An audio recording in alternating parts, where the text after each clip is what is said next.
उम्र तुम्हें थका सकता नहीं, कोई ठोकरे गिरा सकता नहीं, अगर जिद हो जीतने की तो कोई उम्र तुम्हें हरा सकता नहीं। ठीक है, तो कोई भी उम्र से थकता नहीं है, कोई भी ठेकरों से गिरता नहीं है। अगर आपके अंदर जिद है तो आप हार को भी हरा सकते हैं, आप इतना जरूर याद रखिएगा।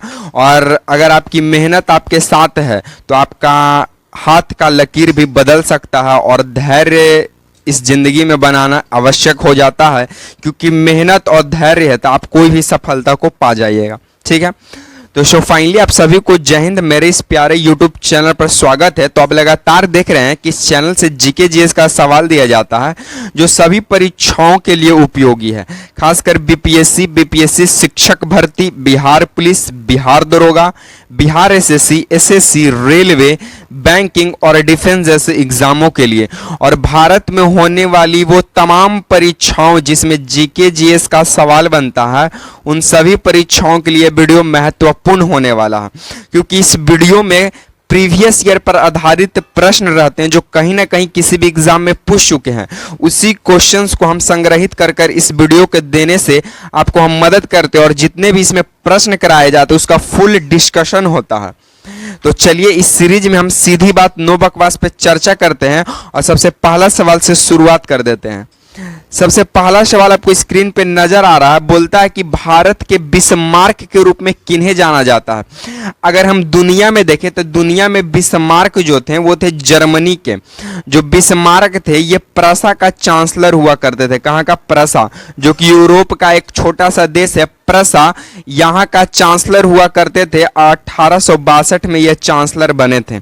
तो जो बिस्मार्क नाम का व्यक्ति है, दुनिया में बिस्मार्क नाम का जो व्यक्ति था ये प्रसा का चांसलर था।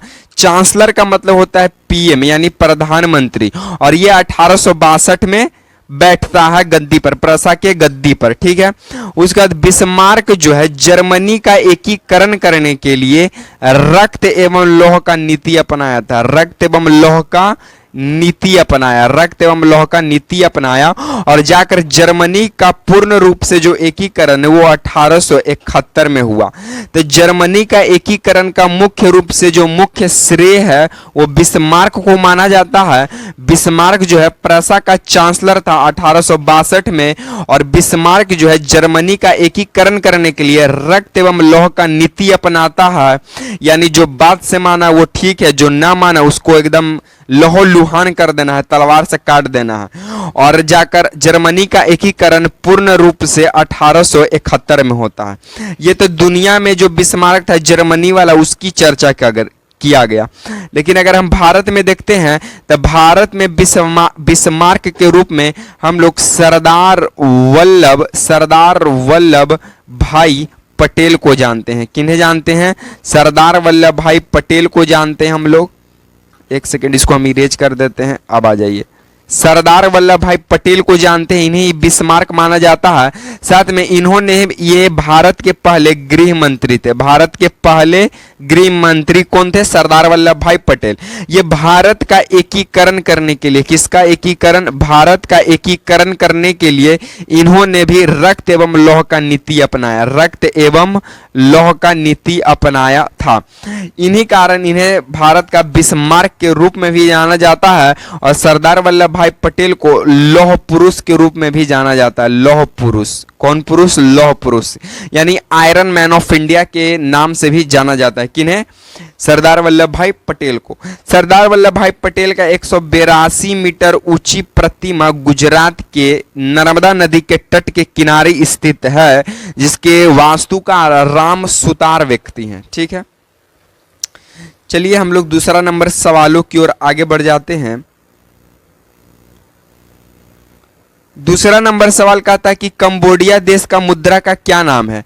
तो कंबोडिया देश का मुद्रा का नाम है कंबोडियन रियल। कंबोडियन रियल नाम है कंबोडिया देश की मुद्रा का। उसके बाद आपको बता दे कि Cambodia plus Vietnam plus Laos एक सेकंड यहाँ पे, लाओस। तो कंबोडिया, वियतनाम और लाओस, ये तीनों को मिलाकर हिंद चीन कहा जाता है। क्या कहा जाता है? हिंद चीन कहा जाता है, क्योंकि इन तीनों देशों पर कुछ भारत का सांस्कृतिक प्रभाव था और कुछ चीन का सांस्कृतिक प्रभाव था, इसीलिए कंबोडिया, वियतनाम और लाओस को तीनों को मिलाकर हिंद चीन क्षेत्र के नाम से जाना जाता है। और कंबोडिया देश की मुद्रा रियल है। कंबोडिया में अंकोर वाट का मंदिर स्थित है। अंकोर वाट का मंदिर स्थित है, जिसे सूर्यवर्मन द्वितीय नामक राजा बनवाए थे। और ये अंकोर वाट का जो मंदिर है ये विष्णु भगवान को समर्पित है। अब देखिए इस पे भारत का सांस्कृतिक प्रभाव पड़ा कि नहीं, तो इसीलिए इसका हिंद चिन्ह नाम रखा गया। तो कंबोडिया में अंकोर वाट का मंदिर है जो कि विष्णु भगवान को समर्पित है। इसका बनाने का काम सूर्यवर्मन द्वितीय राजा किए थे। और कंबोडिया, वियतनाम, लाओस, ये तीनों को मिलाकर हिंद चीन क्षेत्र कहा जाता है। ठीक है, तो आपको इतना चीज यहां से याद रखना पड़ेगा सर। ठीक है, चलिए हम लोग तीसरा नंबर सवालों की ओर आगे बढ़ जाते हैं। तीसरा नंबर हमारा सवाल क्या कहता है कि कारगिल विजय दिवस कब मनाया जाता है? तो देखिए जो कारगिल है ये एक जिला का नाम है जो कि जम्मू एंड कश्मीर में पड़ता है। कारगिल जिला, यहीं पे भारत और पाकिस्तान के बीच युद्ध हुआ जिसे कारगिल युद्ध कहा गया या कारगिल विजय युद्ध कहा गया। और कारगिल जो दिवस है ये 26 जुलाई 1999 को ये घटना घटा था। कारगिल विजय दिवस कब मनाया जाता है? तो 26 जुलाई 1999 को ये घटना घटित होती है। और हम लोग प्रत्येक साल 26 जुलाई को कारगिल विजय दिवस के रूप में मनाते हैं। ठीक है, लेकिन कारगिल युद्ध कब हुआ? 26 जुलाई 1999 को हुआ था। ठीक है, कारगिल जो विजय दिवस है, ये जो कारगिल युद्ध जो चला था ये इंडियन आर्मी के तरफ से चला था। इसका ऑपरेशन का नाम था ऑपरेशन विजय नाम था। तो पूछेगा कि कारगिल युद्ध जो है किस ऑपरेशन के तहत जीता गया? तो ऑपरेशन विजय। कारगिल युद्ध कब हुआ? तो 26 जुलाई 1999। किसके किसके बीच हुआ? तब भारत और पाक के बीच यानी पाकिस्तान के बीच, जिसमें विजय किसका हुआ? भारत का।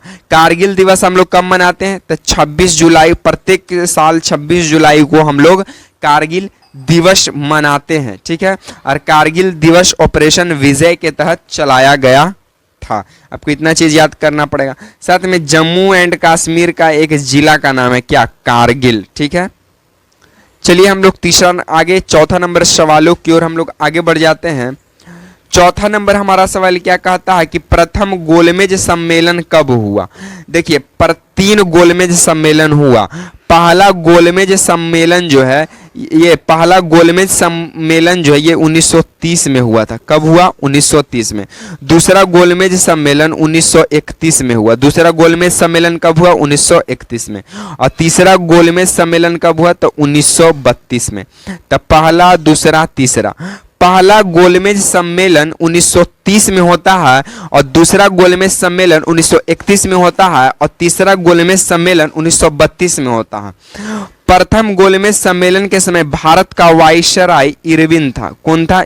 इरविन था। ठीक है, दूसरा गोलमेज सम्मेलन में कांग्रेस भाग लेता है। कांग्रेस किस समय पूछेगा कि कांग्रेस कौन सा गोलमेज सम्मेलन में भाग लिया? तो दूसरा गोलमेज सम्मेलन में भाग लेता है कांग्रेस। और कांग्रेस के तरफ से प्रतिनिधित्व करते हैं गांधी जी। कौन करते हैं? गांधी जी। ठीक है, तो इतना सवाल आपसे यहां से पूछेगा कि नंबर हमारा सवाल क्या कहता है कि मेक इन इंडिया कार्यक्रम योजना कब शुरू हुआ? तो मेक इन इंडिया कार्यक्रम योजना 25 सितंबर 2014 को माननीय उस समय के तत्कालीन प्रधानमंत्री श्री नरेंद्र दामोदर दास मोदी के द्वारा शुरू किया गया make in India. Make in India का जो उद्देश्य था वो था निर्माण क्षेत्र पर केंद्रित करना। किस क्षेत्र पर? तो निर्माण क्षेत्र पर मुख्य रूप से फोकस करना, साथ में निवेश को बढ़ावा देना, निवेश को बढ़ावा देना और विदेशी मुद्रा को अर्जित करना। तो मेक इन इंडिया कार्यक्रम जो योजना है ये 25 सितंबर 2014 को लागू होता है और लागू करने का काम करते हैं उस समय के तत्कालीन प्रधानमंत्री श्री नरेंद्र दामोदर दास मोदी। और इसका जो मुख्य उद्देश्य था वो था निर्माण क्षेत्र पर फोकस करना, साथ में निवेश पर बढ़ावा देना और विदेशी मुद्रा को अर्जित करना। ठीक है, तो मेक इन इंडिया का ये काम था। चलिए हम लोग छठा नंबर सवाल देख लेते हैं। छठा नंबर हमारा सवाल क्या कहता है कि अंशी राष्ट्रीय उद्यान किस राज्य में स्थित है। देखिए, एक आता है राज्य कर्नाटक। कौन सा है? कर्नाटक। कर्नाटक में हम आपको बता देते हैं, पहला है अंशी राष्ट्रीय उद्यान, दूसरा है बांदीपुर राष्ट्रीय उद्यान, दूसरा है नागरहोल राष्ट्रीय उद्यान, उसके बाद है मुद्दुमलाई राष्ट्रीय उद्यान, उसके बाद है बन्नेरघट्टा राष्ट्रीय उद्यान। तो अंशी राष्ट्रीय उद्यान भी कर्नाटक में है, बांदीपुर राष्ट्रीय उद्यान भी कर्नाटक में है, नागरहोल राष्ट्रीय उद्यान भी कर्नाटक में है, मुद्दुमलाई राष्ट्रीय उद्यान भी कर्नाटक में है और बन्नेरघट्टा राष्ट्रीय उद्यान भी कहाँ है? कर्नाटक में है। तो कर्नाटक से इतना आपको नेशनल पार्क राष्ट्रीय उद्यान याद रखना पड़ेगा और ये एग्जाम के पॉइंट ऑफ व्यू से VVI यानी वेरी वेरी इंपॉर्टेंट प्रश्न यहाँ से बनता है एग्जाम में, तो आपको इसको ध्यान में रखना पड़ेगा। ठीक है, चलिए हम लोग 7वां नंबर सवाल देख लेते हैं। 7वां नंबर हमारा सवाल क्या कहता है कि काला शीशा, शिक्षा नहीं शीशा, काला शीशा किसे कहा जाता है?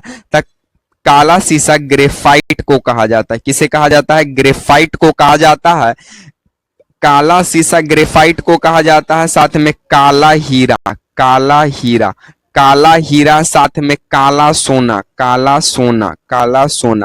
तो काला हीरा ग्रेफाइट को, काला सोना ग्रेफाइट को, काला शीशा भी किसे कहा जाता है? ग्रेफाइट को ही कहा जाता है। ग्रेफाइट जो है ये अधातु है। ग्रेफाइट कैसा है? तो ग्रेफाइट एक अधातु है, लेकिन ये ग्रेफाइट अधातु होते हुए भी ये विद्युत का क्या करता है? तो विद्युत का ये चालक है।